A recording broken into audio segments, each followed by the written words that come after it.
Hey, what's up, everybody? Yeah, I just got off work about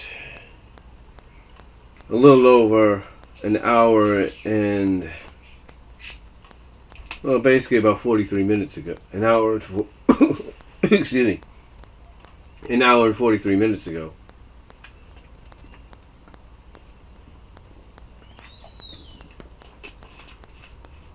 Sorry, I got a bit of a cough I'm getting over. It's not as bad as last time. It's just that I had a customer yesterday, inadvertently. He was kind of an out of country guy too. It looks like out of country from the UK area or something. He accidentally coughed in my Australia. I don't know where he's from, but he had an accent and he accidentally coughed in my face or coughed in my area without covering his mouth. And just as I was getting over one, here comes another. But anyway, I thought I'd come on here and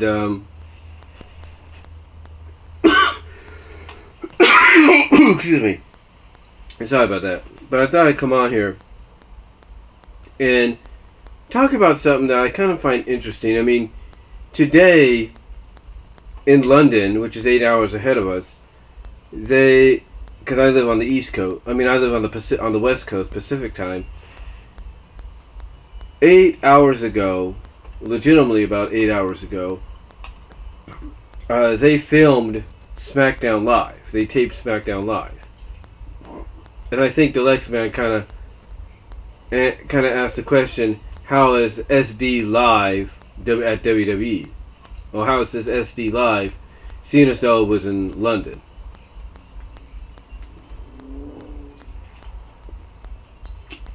Anyway, basically, we get the announcement tonight that Carmella is going to defend her women's championship, her SmackDown Women's Championship, against Asuka. And I know a lot of people are asking, and I read that a lot of people were asking when they saw the clips about this, the Twitter about this, and all that. How can Asuka have this opportunity? Wouldn't she be more suited to be in the Money in the Bank match? Here's the thing. Asuka went undefeated for over 900 something days, over 950 days. She was undefeated. She had to relinquish the NXT Women's Championship before she went to the main roster because no one could beat her. And when she went to the main roster, she was showcased strong to the point that she was the very first winner of the very first women's Royal Rumble match.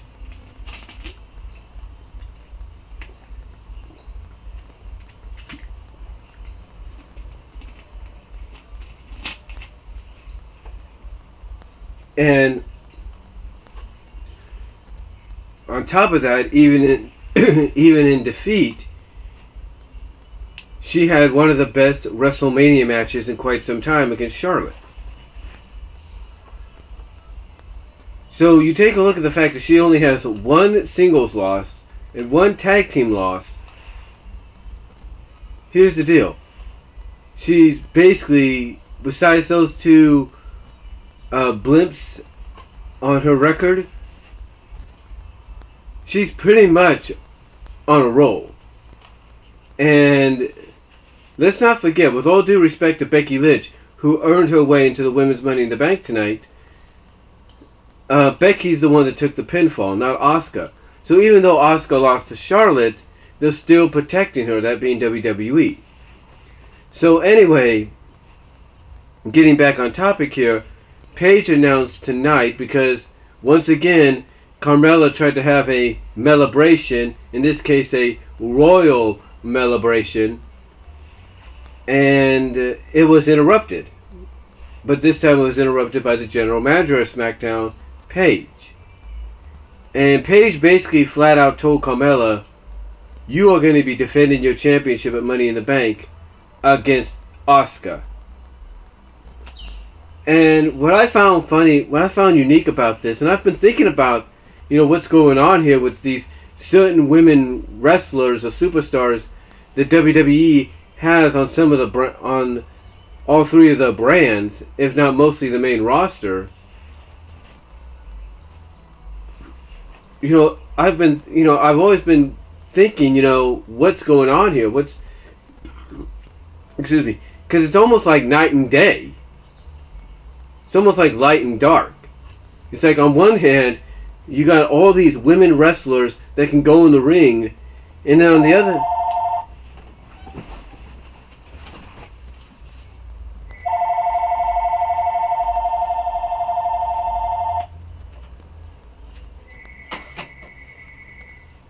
Sorry about that. I don't know who those people are. Portfolio, whatever they're called. But anyway, it's almost like day and night and light and dark. It's like on one side, you have all these talented women wrestlers, but on the other end, you have all these women wrestlers that, if you're a hardcore fan, you would say shouldn't even be competing in the ring or shouldn't be highlighted. Hold on.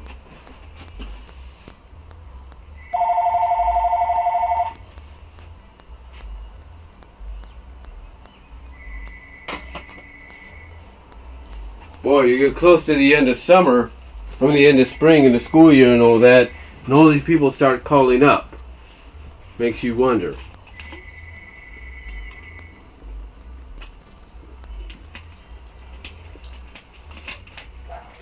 Anyway, like I was saying, if you're a hardcore fan, you look at this other group of women and you say to yourself, yeah, they're beautiful and yeah, they're talented, like when it comes to promo skills and all that, but where's the rest? And when you see them compete, yeah, they have some good moves, they have some substance to them, but not as much as these other women.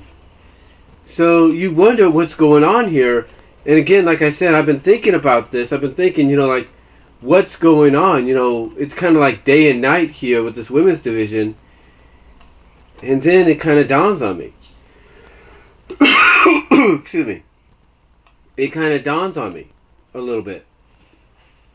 It dawns on me that it's like WWE's trying to create this storyline that, even though they're not really showcasing it as much as they probably would, but it's almost like they're developing this little storyline, this little... It's kind of, I don't know how you would what you would call it, but it's almost like a little... It's almost like a storyline that is slowly being developed, but they need certain players to be involved to really make it work. And what that storyline,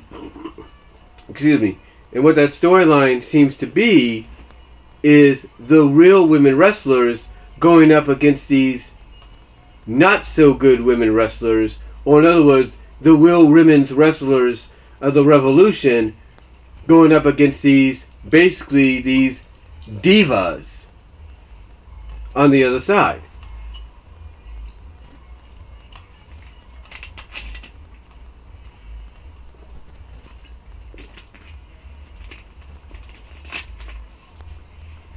And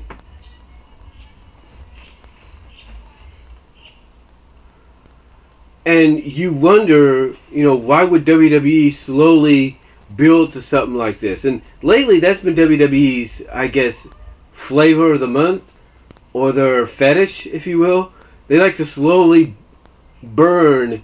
They like to begin and like to continue these slow burn, or these slow burning rivalries and feuds that make you wonder and make you guess and wonder, and if not irritated, as to when they're going to bring it to a conclusion. When I look at something like this, I'm thinking, are they doing the same thing here? Because take a look at some of the heelish women in WWE right now. Take a look at the heelish women. Carmella, Alexa, the IKonics, Mandy Rose. They all have something about them that apparently WWE said they would never go back to, and that's a diva side, and that's a diva-nish to them. Now you might say, well, Mandy and Alexa are kind of the exception because they're all right in the ring. Mandy's getting there, and Alexa is getting there herself, but there's still some improvement that is necessary. That the only good thing about Mandy and Alexa is Mandy's looks and Alexa's promo skills. Those are the only good things about them. I'm not saying there's nothing else that's good about them. But the point is, but what I'm getting at though,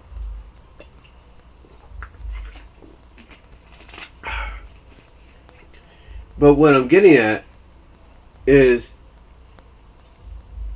there's not enough substance. I mean, both are improving in the ring. Don't get me wrong.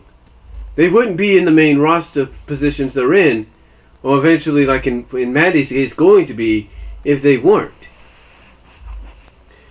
The thing is, though, they still have a lot to be improved on, and that's why you have people being very critical about them at times. Like I said, the only thing they praise them about is the promo skills or how good and hot they look. And that's it. Because to them, if they don't have the rest of that package, all they are is nothing but eye candy that we've seen before. That we've seen compete, as some people put it, in 2 to 3, 4 minute matches, and that's it. And nobody wants to see that anymore. Nobody wants to see the women's division on both rosters revert back to that. They don't. And again, I know it sounds like I'm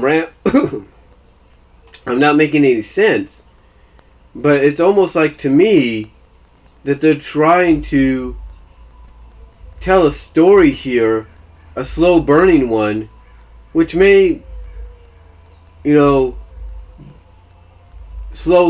may be a more quicker slow burn as we get closer to, let's say, Survivor Series time.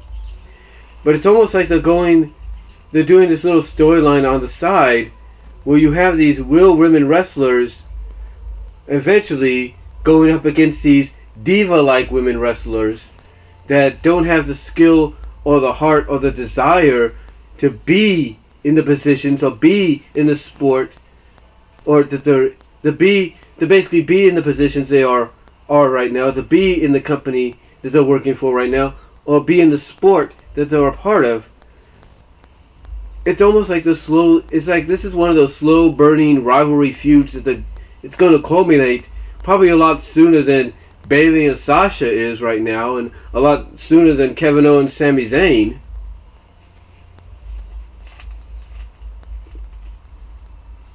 Excuse me.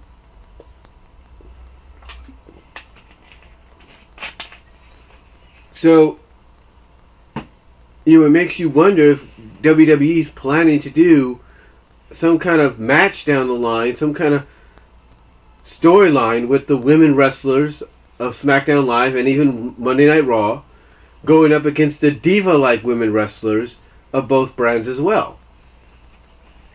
I know it may not sound like, again, like I mentioned earlier, like I just mentioned, that I'm making any sense here, but think about this. Think about tonight. Paige comes out, tells Carmella she's going to defend her championship. What's the first thing Carmella says? She's like, oh, no, you're wrong, Paige. I'm not defending my belt, Money in the Bank. No. I'm not doing that. No. But yet, when Paige says, oh, yes, you are, and she shows her who her opponent's going to be, Carmella gets upset. And again, also on top of that, you take a look at the fact that, Carmella, not once, but now twice, has been trying to hold a celebration at the fact that she's the SmackDown Women's Champion, which is a very diva-like thing to do. And then you look, and in a way of how they're presenting Carmella and now her alliance with the IKonics, and mostly how they're portraying the IKonics. You know, it makes you wonder. It makes you think. Because, legitimately, the IKonics have, like, what, one match? They have one, sorry for the horns outside.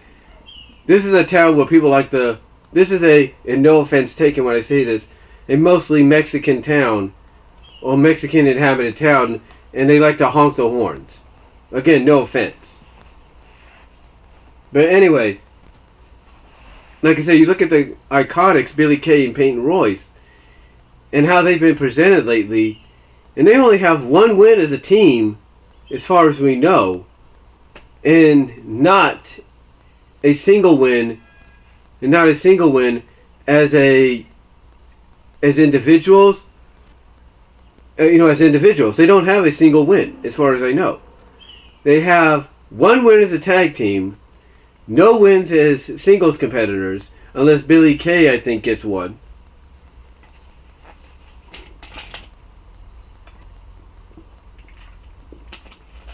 Or was it Billie Kay that lost the qualifier? I can't remember. I gotta look.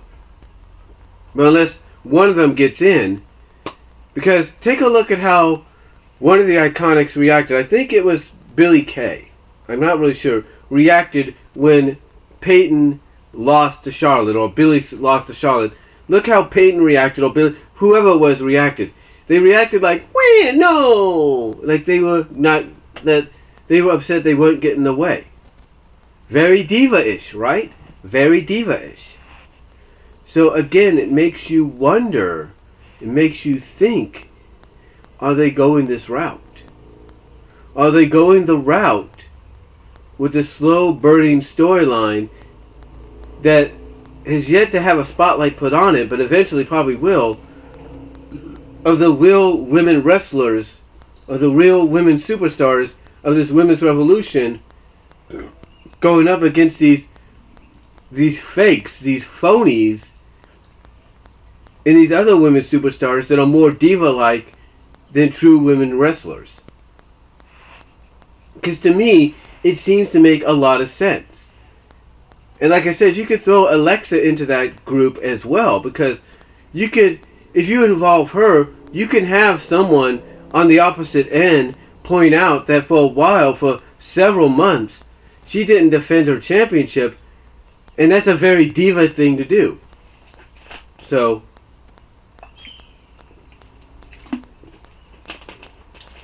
it makes you think. It makes you think for a second if that's what WWE is slowly planning, because they need some kind of women's match, a women's Survivor Series match, elimination match for Survivor Series that's going to have some kind of meat to it, some kind of story to it, in my opinion. And I think if they're going to do this as one of the matches, then hey, I guess it's the best way to, get to that point. But what do you guys think? Do you think WWE is slowly doing a slow burn with this kind of like under the nose kind of feud that this feud between the real women superstars and the diva-like ones? And do you think maybe it might culminate with a match of Survivor Series? Let me know what you guys think down below.